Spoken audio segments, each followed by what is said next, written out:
Good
morning, everyone.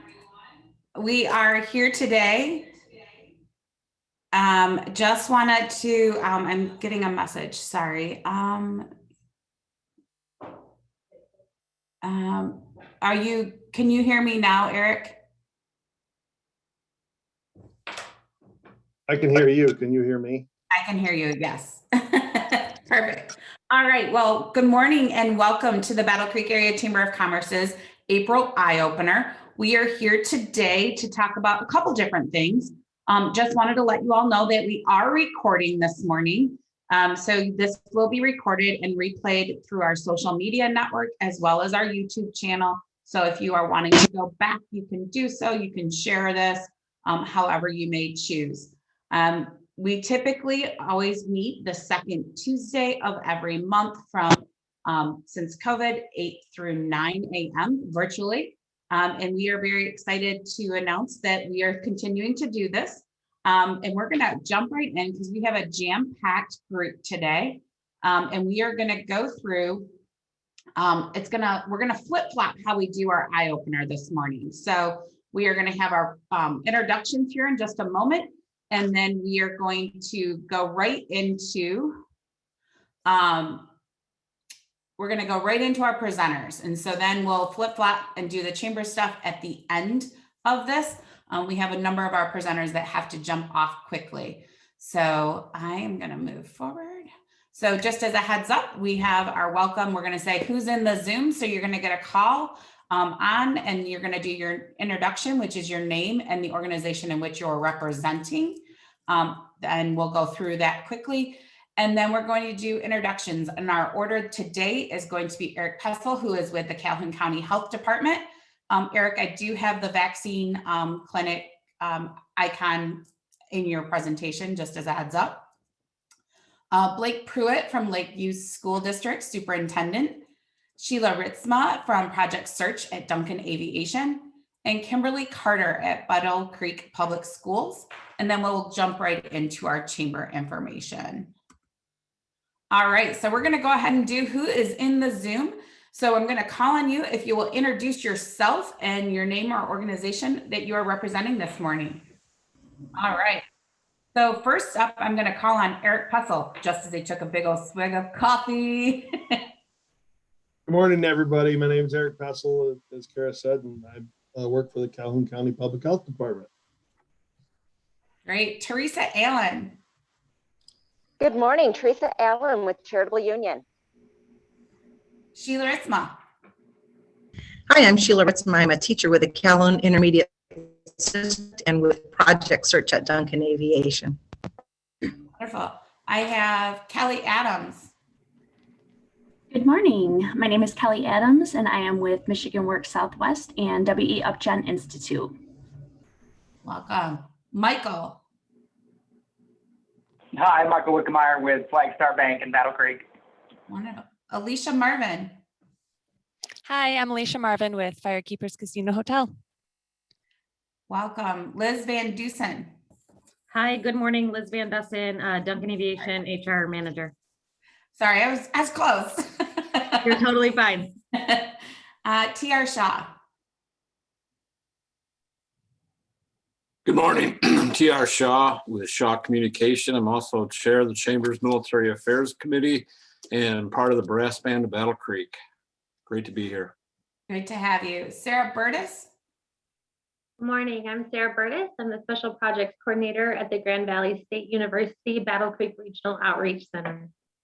Great. Blake Pruitt. I'm Blake Pruitt, Superintendent, Lakeview Schools. Great. Brandon Davis. Hi, good morning. Thanks for having me. I'm Brandon with Envision Advertising, Design and Video Production in Kalamazoo. Great. Al Shiflett. I played a song for you this morning. You did, Betty. Thank you. Al Shiflett, Director for Community Engagement at the GVSU Battle Creek Regional Outreach Center. Good morning. Morning. Pam Bustler. Good morning, Pam Bustler, Rosler Metal Finishing. Wonderful. Denise Jones. Good morning, Denise from Graphics to Go and Chamber Board Member. Woohoo! Representative Hadsma. Good morning, Kara. Jim Hotzman from the Michigan House. Wonderful. Joey Vernon. Good morning, everybody. I'm Joey Vernon with CTS and a Chamber Board member. Woo! Well, I know it's Nate, but Samantha Hunt or Nate Hunt. Yes, sorry, Nate Hunt, Communications Manager with Battle Creek Public Schools, calling in from my wife's iPad, and I have not been able to figure out how to change the name on this. I'm sorry.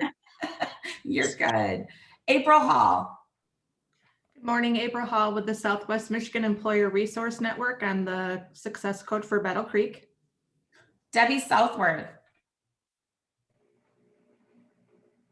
Hi, Debbie Southworth from Omni Community Credit Union, and also a Chamber Board member.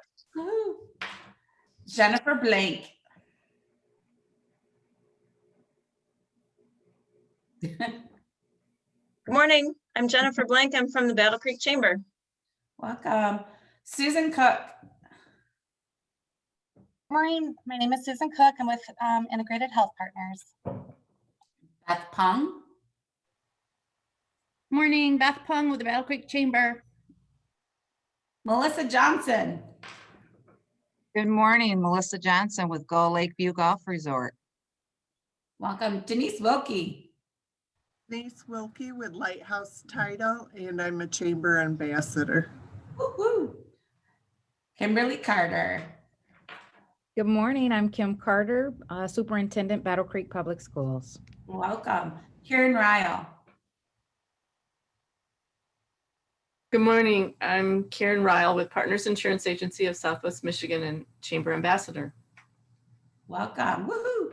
Chad Timmerman. Hello, I'm Chad. I am with W. Upjohn Institute and Michigan Works Southwest, and I cover Calhoun and Branch counties for the PATH program. Wonderful. Tanya, is it Gilliard?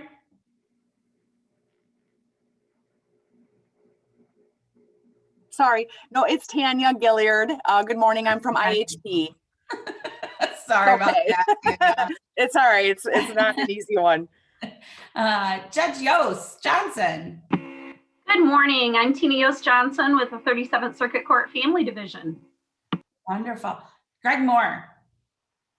Morning. Sorry, my Zoom is doing weird stuff this morning. Greg Moore with Consumers Energy and Military Affairs Committee member. Wonderful. Eric Green. Good morning, everyone. I'm Eric Green. I'm a vice president at Kellogg Community College. I'm also a member of the Lakeview School Board. Ron Jones. Good morning, Ron Jones with Pro DJs and Pro Fun Picks. I'm not as good as you, Ron. I try. All right, Sarah Wallace.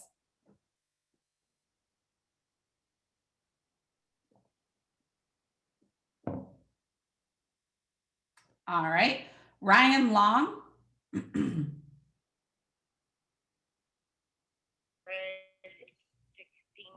Good morning, Ryan Long with Elite Companies construction management firm, Battle Creek. Welcome. Jeff Campbell. Good morning, Jeff Campbell, Vice President, Commercial Lending, Horizon Bank. Kelly Adams, did I call on you already? You sure did. All right, I thought so. Leah Ortiz. Good morning, everyone. Leah Ortiz, the ARC of Calhoun County. I'm also a school board member for Lakeview Board of Education and Chamber board member. All right, Billy Beers. Good morning, I'm Billy Beers with the Battle Creek Area Chamber of Commerce. Steve Frisbee. Steve Frisbee, Life Care Ambulance, Calhoun County Commissioner and Chamber Board Member. Woohoo. Karen Todd. Good morning, Karen Todd with the Office of State Senator John Bison. Kimberly Way.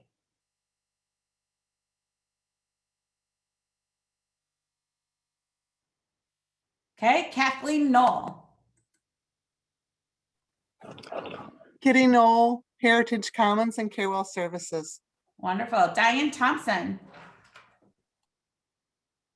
Good morning, Diane Thompson, Bender Perk Sioux. Welcome. Sid Dean.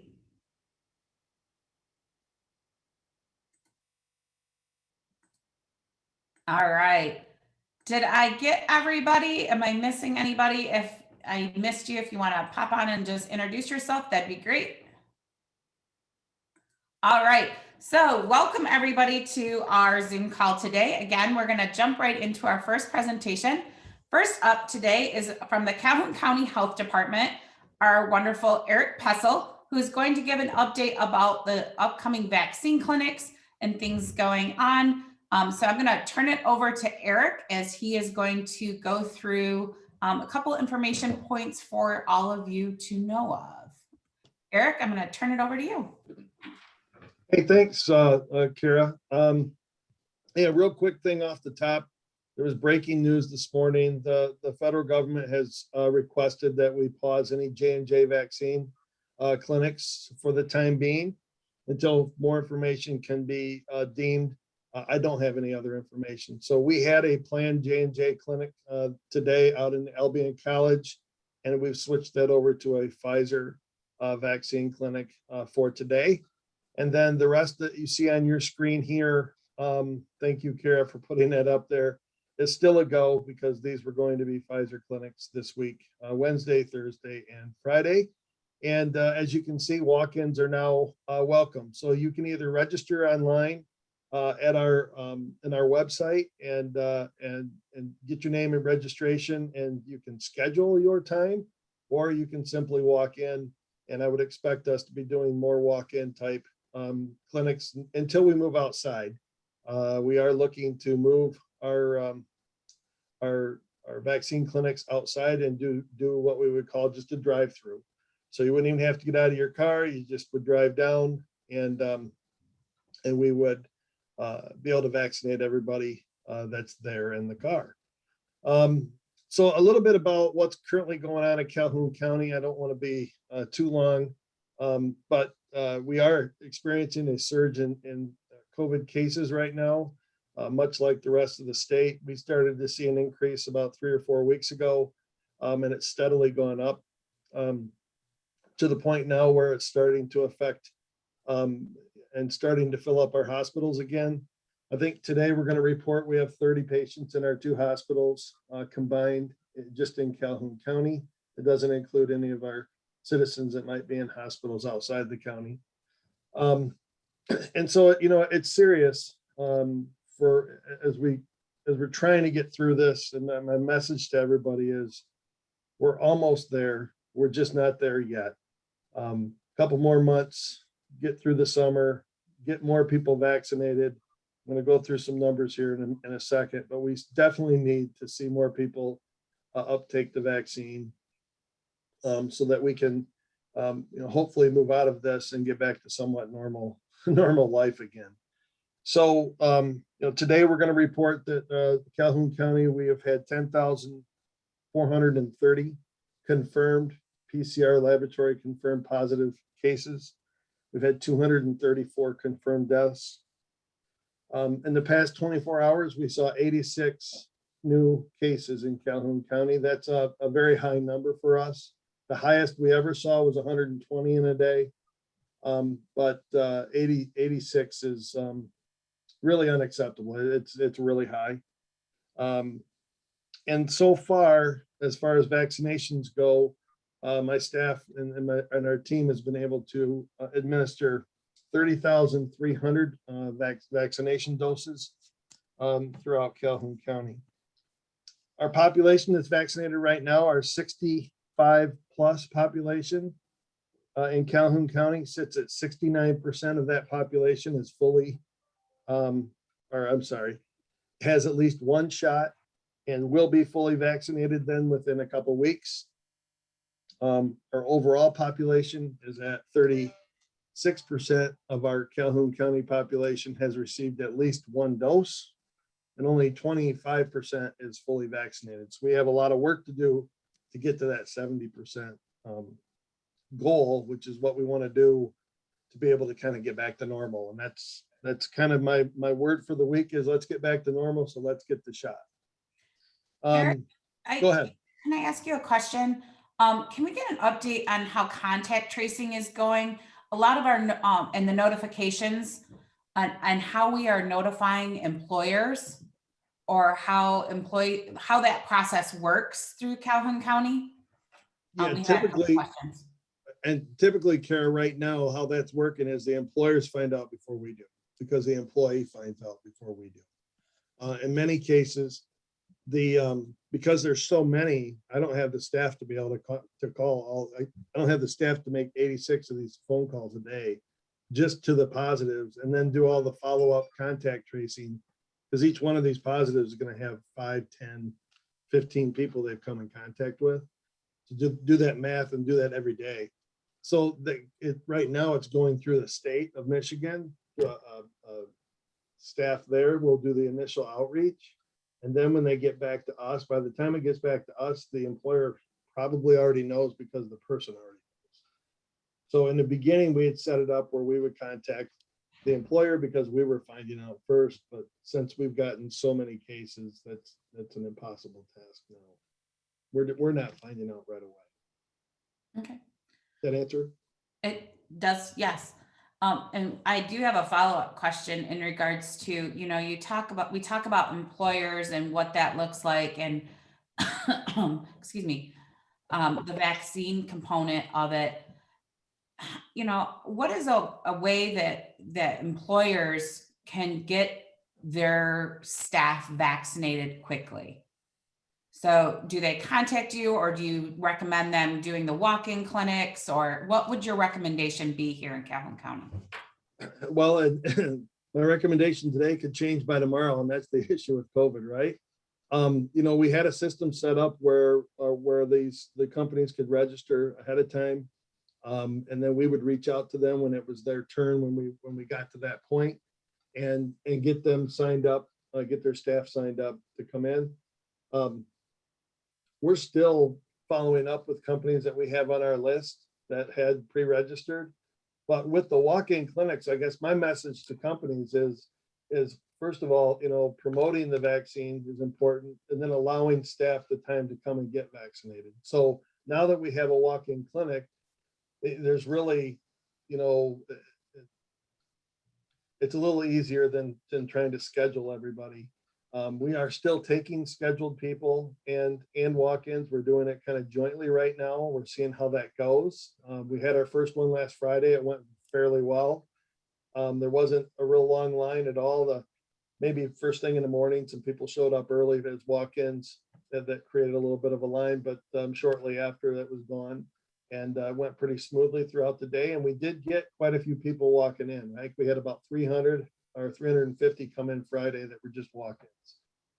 So Kara, I think that's the way. I think when we move our clinic outdoors, we're also going to be changing our times. So the other thing we obviously understand is not everybody can make it between an 8 and a 5. So we're probably going to be doing clinics that are like 11 to 7, 11 to 8, 11 a.m. to 8 p.m. and try and capture more of the people that need to work and can't just get down there between 10 and 2. Right. Wonderful. What other things would you like to share with the business community in regards to vaccines, or really where we are in Calhoun County? I know that the other breaking news that happened overnight is that the CDC is recommending a complete shutdown for Michigan. what kinds of thoughts do you have on that? Yeah. I was. I'm putting you on the spot. I'm really sorry. You're putting me on the spot.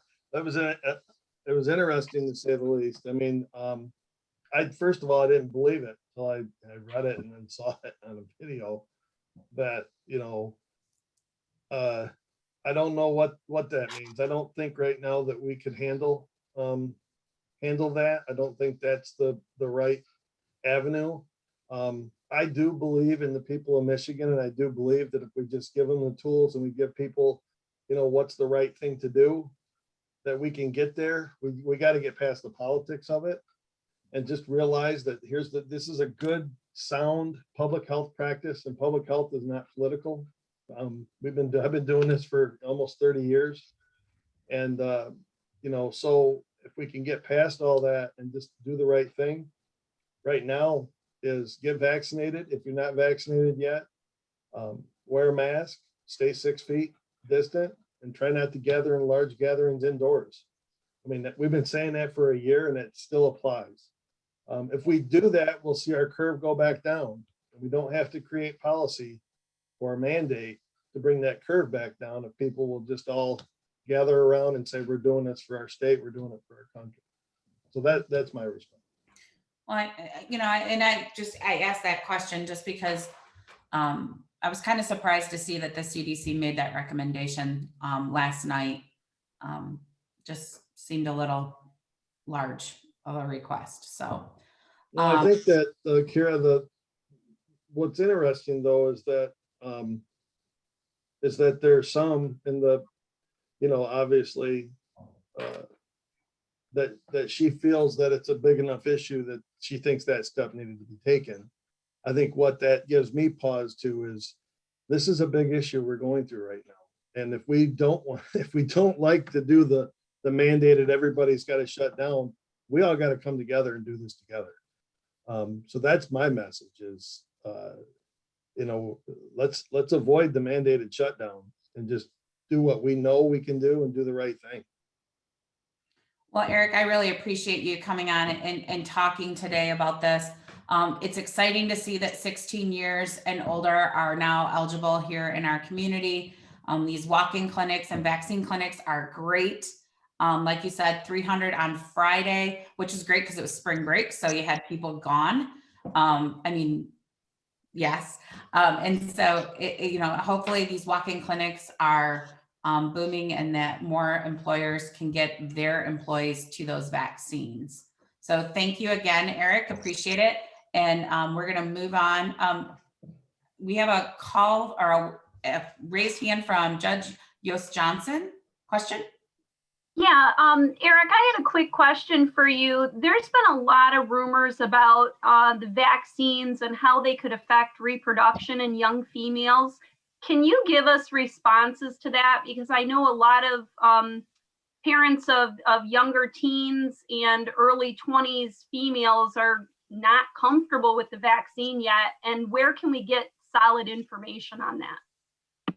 So we've got some information on our website from Dr. Nettleton, who's our medical director. He's also a family doctor and he's public health doc. But you know, in the grand scheme of things, what happened is back, you know, over a year ago, there was a gentleman in a group over in the UK that requested the UK to pause the human test trials because one of the proteins that the mRNA vaccine will create, they said is similar to a protein that was on the placenta wall of a female. If that were to be true, the same protein is created in our bodies when we get COVID. And so I think the first and foremost, what that means is that we would be seeing a huge increase in miscarriages from people that just got COVID, from girls, from young women, from older women that are still of childbearing age. We'd be seeing a large increase in miscarriages if that were in fact true. So you know, the UK government looked at this. I'm sure our federal government looked at this. it was a non-starter, it was a non-issue, but it got out there and it got in the stratosphere. And then people said, oh my gosh, this is going to be a problem. There's been no documented problems at all. And it really doesn't really make any scientific sense when you look at what would need to happen for that to be the outcome. But there's more experts on this than me. And obviously, I believe we have a video on our website from Dr. Nettleton that may address this and other issues. Thank you so much. Yep. Great. Again, thank you, Eric. Greatly appreciate it. Have a great day. I gotta go. Yep. Yeah. Bye. All right. I'm going to the next one. Our next speaker is Lakeview School District Superintendent Blake Pruitt, who is going to be talking to us about the bond proposal. And so going on in Lakeview. So I'm going to turn it over to Blake. Are you still there, Blake? Yep, I'm still here. Awesome. Great. Well, welcome and thank you for being here today. Just really grateful that we have this opportunity to be able to talk a little bit more about what's going on with Lakeview and its bond proposal for this upcoming election. Thank you very much, and honored to be here with the group and also with my colleague Kim Carter. And I know Eric Hessel just left, but we've greatly enjoyed our work with Eric. I don't know if enjoyed's the word during COVID, but the health department has been great in working with the schools, especially getting our teachers vaccinated. So Kara, I don't know if I'm able to share screen. I just have like a three. I will definitely do that. Let me just do this really quick.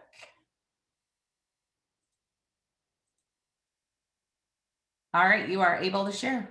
Great. I have a little video that probably explains it better than I can.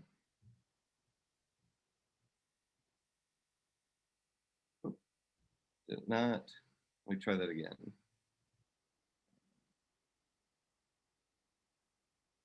Are you able to see? I'm able to see it, yes. Okay, all right.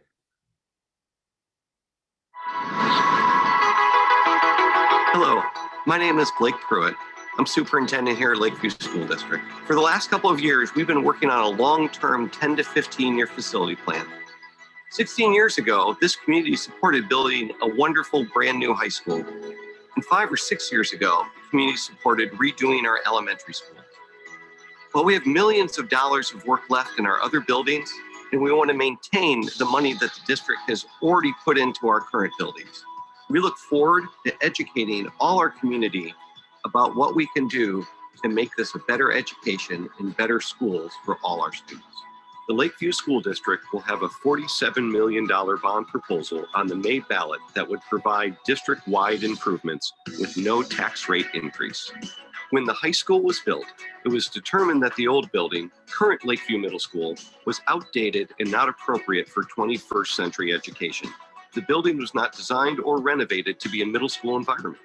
The middle school classrooms are the smallest in the district and provide the least amount of square footage for learning. Heating and cooling units are also the oldest in the district and not designed for the most up-to-date filters that we use for COVID.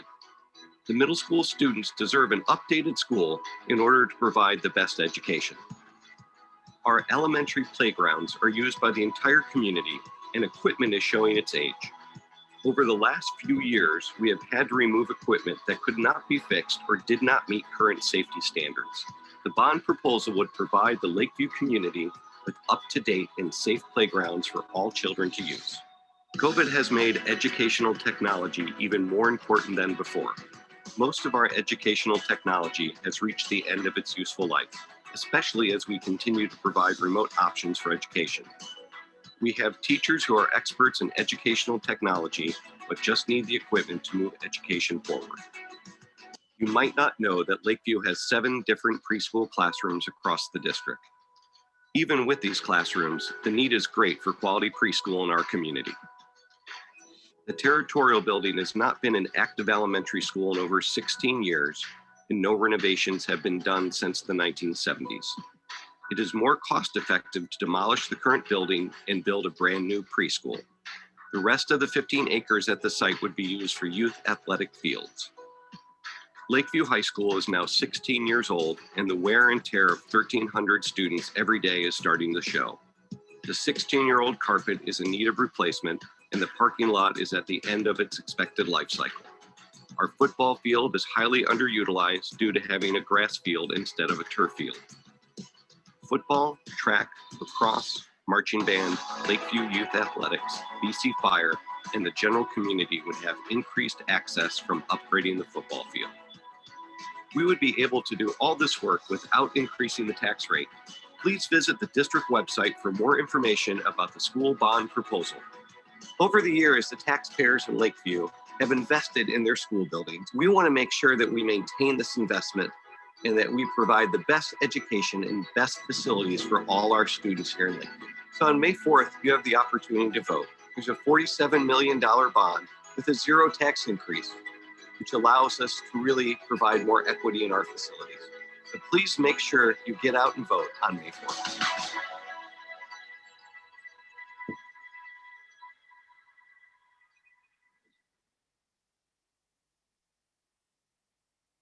That probably explains it better than I can. I just want to make one mention. I showed the video to my mother, and of course, her only comment was, "You didn't shine your shoes, Blake?" Only a mother would say that. They're in pretty bad shape. So I guess I don't want to take too much time, but just kind of want to open it up to questions. Anything that I can clarify from the video.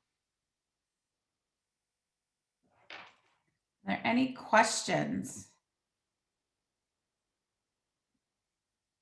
So I'll hit on a couple of the main points. 16 years ago, we built the new high school because we said the old high school building, which is now the middle school, was no longer appropriate for high school kids. But then we just put middle school kids in it. So we're really looking at the middle school being the main project, that we really need to have a building equivalent to our high school and to our remodeled elementaries for our middle school kids. And the other major project in this is the territorial building and really having a preschool center. We know there is a need for more preschool in the Battle Creek area. So this would expand our number of preschool seats so we could have more residents be able to have preschool for their kids. So it wouldn't be just, for Lakeview kids, it could be any kids. So we wanted to add some preschool space, in the area. And then it also does the playgrounds, the football field, which are all things that benefit, families and everyone across the community. Because those are things that, that people use, all the time. So that's just kind of the high level, and we're able to do it all with a zero tax increase, which is always, is always nice when we're able to do that. So any questions? The only question I have is one thing that you missed a little bit on is the absentee voter. Like, how does that work? I know that with everything with COVID, it's a little bit different. So I know that you guys have put some special attention on that. So I'm just gonna give you that softball. Yeah. So yeah, we've been, and this has been working with our architect and kind of in their PR arm. We've already sent out, a couple different flyers to families and informing about absentee, because that's already started. So there is a yes committee that's been organized. It's been reaching out to different areas of the community. Just because we know people are already voting, you'll see starting this week, signs start showing up in yards and banners showing up on the school properties. And it's been up on social media. Actually, we've got a lot of hits on that video and we put it up on social media. So we know that, we're going to have more absentee voters than we've had in the past for these type of elections. So we've been trying some different ways to outreach, to those voters as well as the voters who are going to show up on May 4th. Great. Any other questions for Blake? Thank you so much for being here and giving us a little bit of an update on what's going on with the 2021 bond proposal. Again, May 4th is the election. So if you are in the Lakeview School District area, please be sure to go out and vote or do an absentee, however you may choose, by mail. We greatly appreciate your support and look forward to working with you in the future, Blake. So thank you. Thank you very much, Karen. Thank you for the Chamber for welcoming me today. Absolutely. All right, on to our next presentation. We are going to have Sheila, who's going to talk to us about Project Search at Duncan Aviation. So one of the things that I would say is I met with Sheila a couple weeks ago, and it was right before she was going on spring break.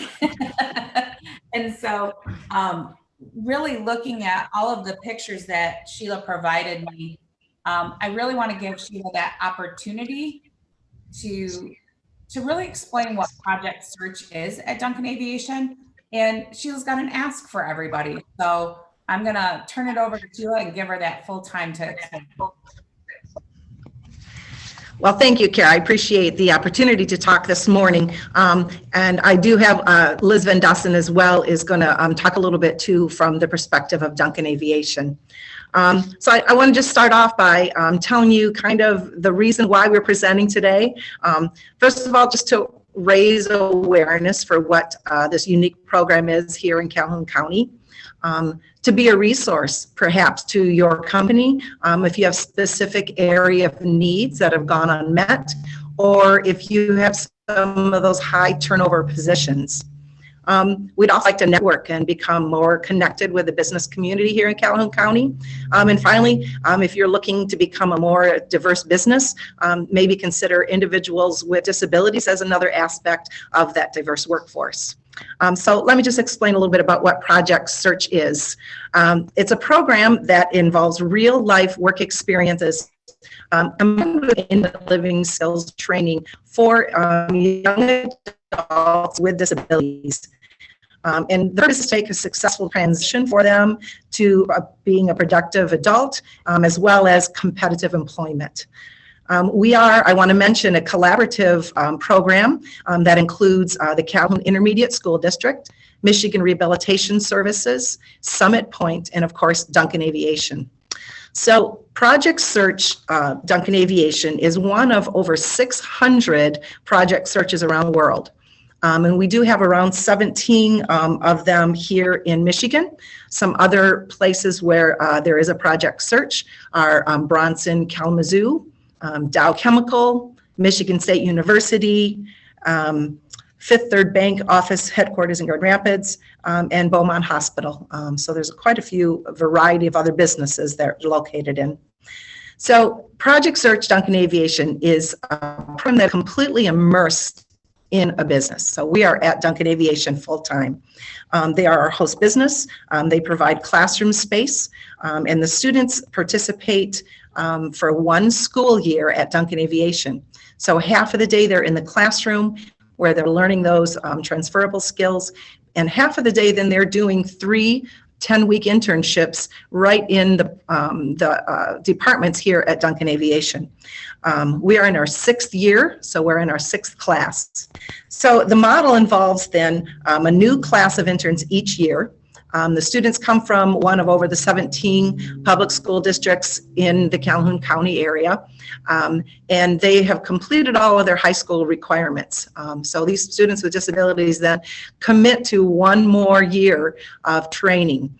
And so they're selected, they go through an interview process, they go through a hands-on training and assessment period. So they're selected to this program. And then they commit to the full process of learning, getting skills training, career exploration, and the mentoring process of being at Duncan Aviation. So what they really gain from this year of being here is they really come in with a lack of confidence, really, an unknown of what's going to happen. They maybe are not sure what it's going to look like, what kind of job they want to have. So they become part of a work team when they're at their internship. They're treated almost like new employees, and they're immersed into that department. They get very targeted feedback from the coworkers that they're working with, and and their confidence really grows, but as well, their abilities just continue to grow throughout that year. Their 3 different internships allow them to try out their skills, and they become very knowledgeable about their strengths and their desire and their employability skills. The outcome for the program is this: to gain competitive employment in a job that matches their strengths and their interests and their employment goal. Currently, at this point in our school year, the students have created their resume, and they are in the process of going through looking for employment. So they are searching for jobs. One of our interns is already employed full-time in the community. So that is the outcome. I also want to mention that we do have an on-site job coach, job developer, and their role then is to kind of follow along the students as they're doing their internships, but as well then once they begin looking for that employment, to help them with the interview process if needed, to help them on board when they get a job, as well as to kind of wrap around with the business that they're employed through, to help with any transition needs. But that is just on a specific individual basis as needed. They can help job coach, help them learn their skills, because we really want them to be successful as well as the business they're employed through, to get a wonderful employee that we feel would really be an asset to their business. I'm going to pass it on to Liz then. Can I have one quick question? Absolutely. So if you were an employer, how do we let you know about hiring somebody who might be interested, that has their resume ready? How do we let you know? Absolutely. We are open anytime to having business. They could come in and tour and kind of meet some of the students, but as well, you can just let us know that you have openings, and we would be able to contact you directly and talk about the students that we currently have, and if we would have a good fit. We could come as a group and even tour your business. We could even do like a little emailing process between the students and the employer. There's just a variety of ways. We're very welcome to talking with businesses about what their needs are, so that we can better equip our students to be prepared for that. All right, when you send that over to Lynn, make sure you go into the chat and put your email so that folks can reach out to you. Very good. Thanks. So I'll quickly, Kara, if it's okay, just talk briefly about Duncan Aviation and why this partnership has worked so well. So thank you for providing Sheila and I the opportunity to talk to the group today. So for those of you who may not be familiar with Duncan Aviation, we are the largest family-owned business jet service provider in the world. We have 3 main maintenance and overhaul facilities in Battle Creek, Michigan, of course, Lincoln, Nebraska, and then our newest facility is located in beautiful Provo, Utah. So the project search interns become family from day one, and the interns venture through their internships, and like Sheila said, their goal is to gain the knowledge and skills to become workplace ready in businesses in the community. And so one of the reasons why Duncan Aviation thrives because of project search is because of the relationship that we have with Sheila and her team, and most importantly with the interns. We've partnered with this wonderful group to promote differences and inclusivity in the workplace, but most importantly to make a positive impact on each of the students or interns' lives. So again, just wanted to provide kind of a high level overview of why this has worked so well at Duncan. And like Sheila indicated at the beginning, hopefully some of the businesses on the call may consider partnering with us to hire an intern after graduation. Wonderful. Are there any questions from the group for either Sheila or Liz?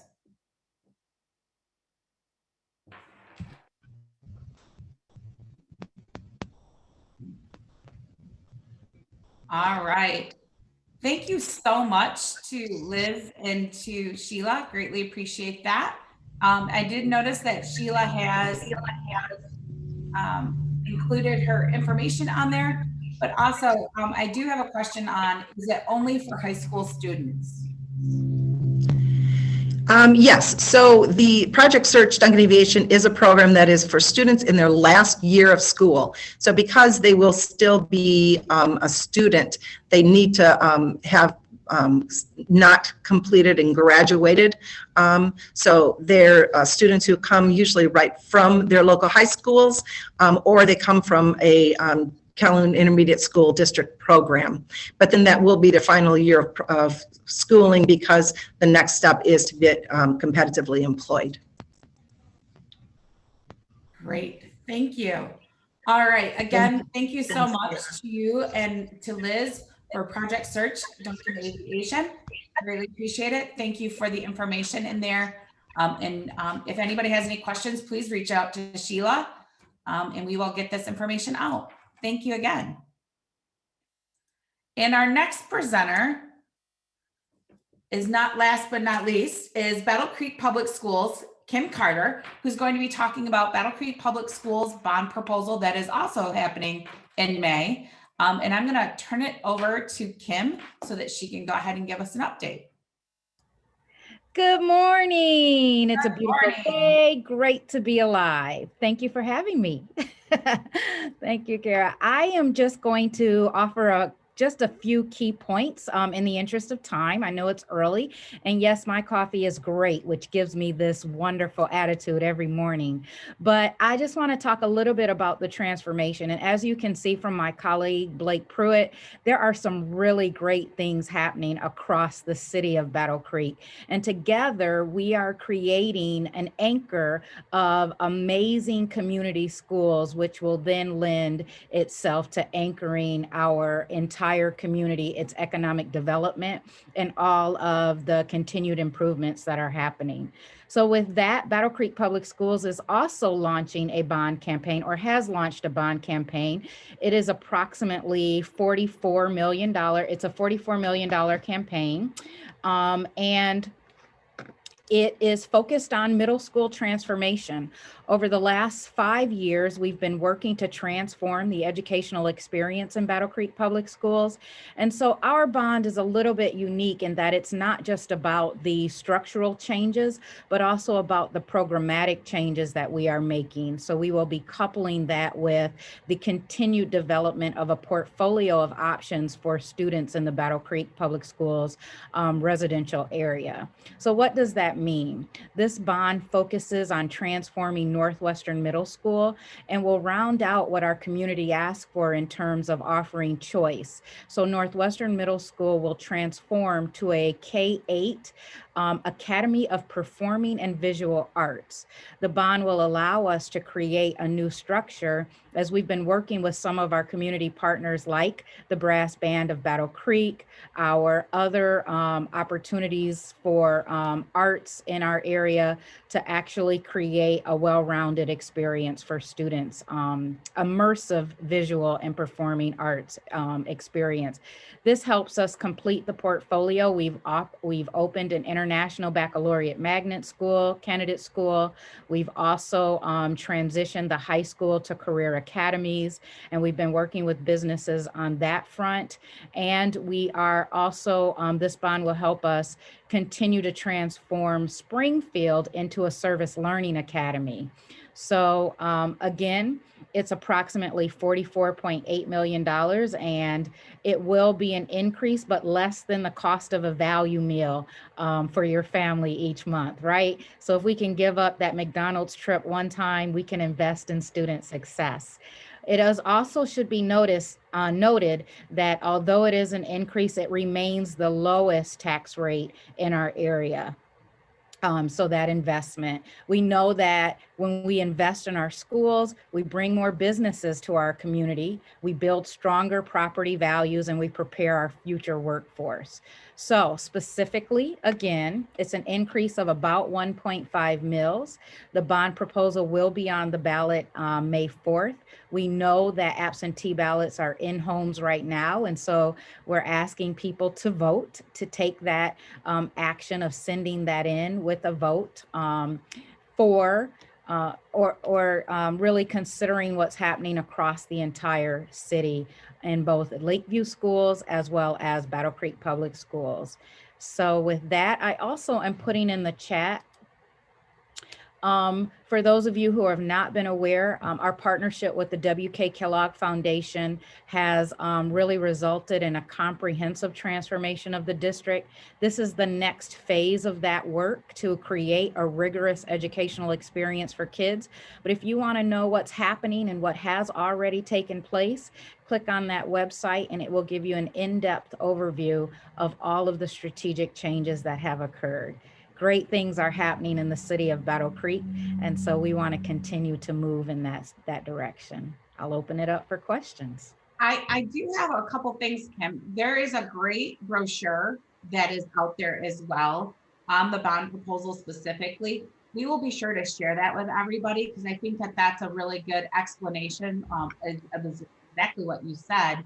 But you know, it's just a nice piece. There's a lot of local folks in there that have gotten some good pieces on there. And there's also a website, I believe, for the bond proposal. Can you give us that website or put it into chat so people so they can go in and look at that? And my other question I would have for you is, what could we as business leaders do for Battle Creek Public Schools on this? Or in general, you know, I know that career academies, we're constantly looking for more businesses to get involved, to do those mock interviews, to do a number of different pieces. And I know that you've got some folks on that might be able to help answer some of those questions, but this is a great opportunity not only to talk about that bond proposal, but some other ways that maybe our businesses can get involved in some of the other great things happening. Absolutely. And so thank you for bringing that up, because our story is a story that says partnerships matter. The reason that we've been able to actually change the academic experience for kids is because of the partnerships that we have with businesses across the city.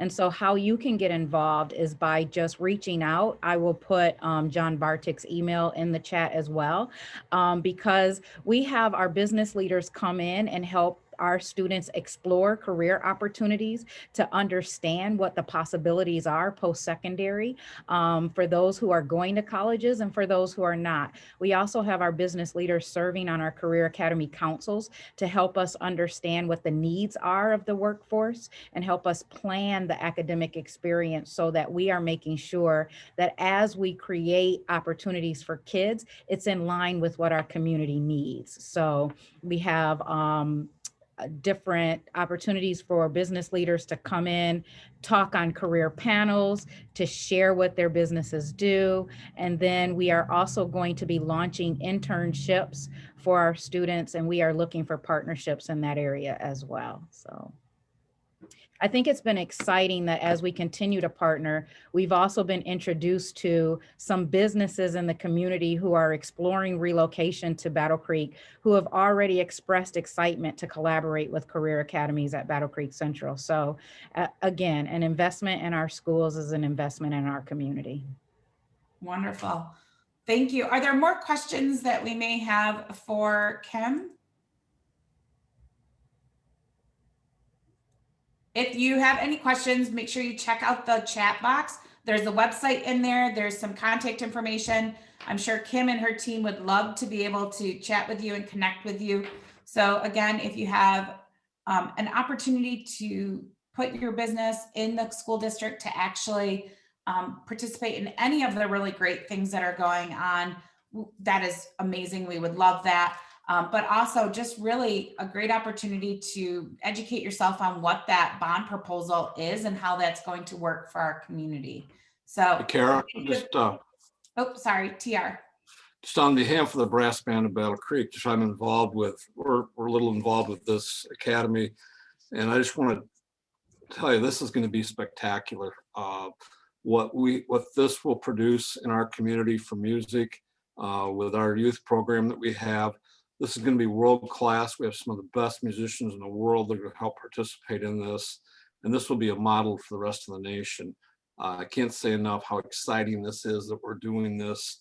And I urge people to really look into it, really support it, and really do it, because this is we're going to be looked at by the rest of the world with this. And I actually, it's exciting for our community. And I can't emphasize enough how important this is and how important music education is in this academy. So I just want to put a plug in for that. That's great. Thank you, TR. Anything else? All right, well, we'll leave it on that really great high note and recommendation for this new piece. So thank you, Kim and Al, that you are doing. It is great to see Battle Creek Public Schools aiming high. So thank you. All right, next up, if I can get it to go, there we go. All right, just a couple little things about what's going on here at the chamber, making sure I wasn't muted. One is you are seeing this logo pretty much everywhere, which is our Love Battle Creek. We announced at our last eye opener all of the winners of our Love Battle Creek Awards. There were 110 different businesses that received these awards. We have some really great products that each of these winners will get. This is something that we did because we wanted to showcase there are so much going on.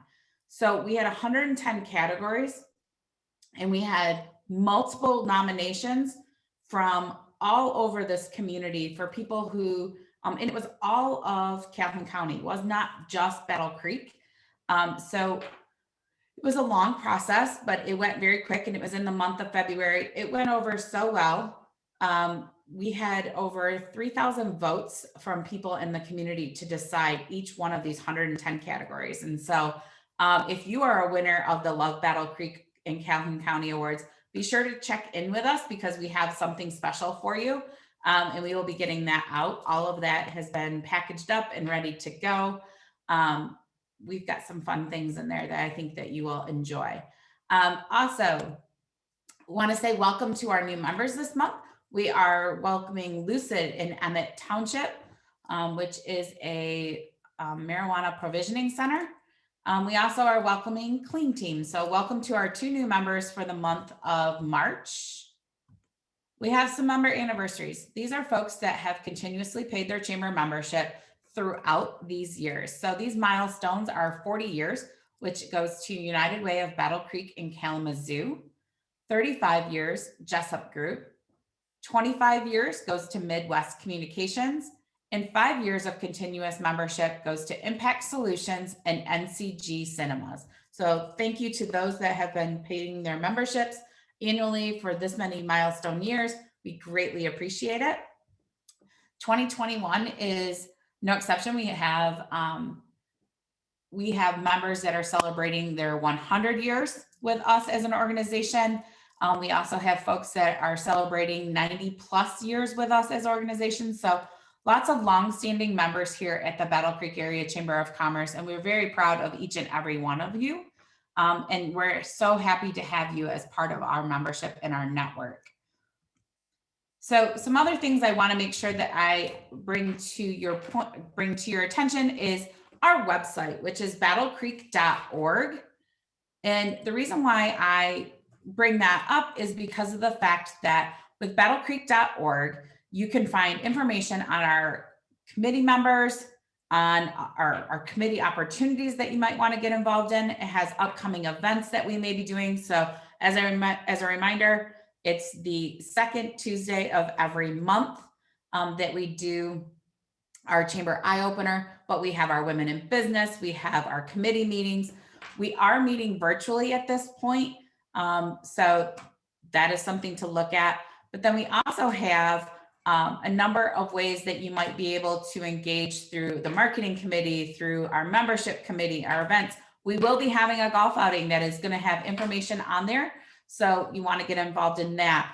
We also have just a ton of information. We also want to make sure that you know that we have 7 new social media outlets that we are doing. And so we have just recently launched Instagram.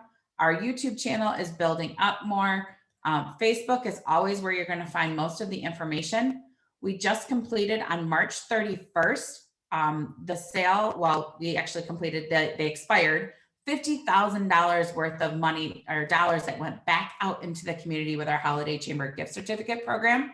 We are going to be doing that again. We are going to be selling those in May for those to go live in June. And so again, we had 40 businesses receive over $50,000 worth of dollars bought in the holiday season. So And that was thanks to partnership with Consumers Energy and an Our Town Match Program grant that we got. So thank you to consumers. We are really grateful for each and every one of you. We've been doing our Field Trip Fridays. If you have not checked those out yet, be sure to check out our Facebook page or our YouTube. There are some comical moments that happen throughout that. But we have had some really great things. Our last one that we did was with Melissa Johnson out at Go Lakeview Resort. We went out to Stoughton-Bray and we checked out the new facility and we checked out what's going on and what's going to be happening at Blue STEM this year. And just really, we explained a lot of that so that everybody could see what was going on. So make sure that you are paying attention to what we're putting out there on our social media. We will do our best. We did mention about the CDC making that recommendation. Be following our social media pages because that's the easiest way for us to get that out to you. If something is to happen, what resources will be available. We will make sure that we post that out there. We did receive word yesterday, and there is something that will be in our Tuesday tidbit. MIOSHA is extending the work from home policy another 6 months. So that's a huge blow to businesses because brick and mortar is because we've been out of our businesses for a year.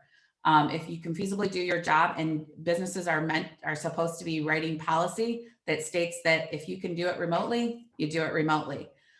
We knew it was probably going to happen. We were hoping it wouldn't be for the full 6 months because it doesn't need a vote. It happened.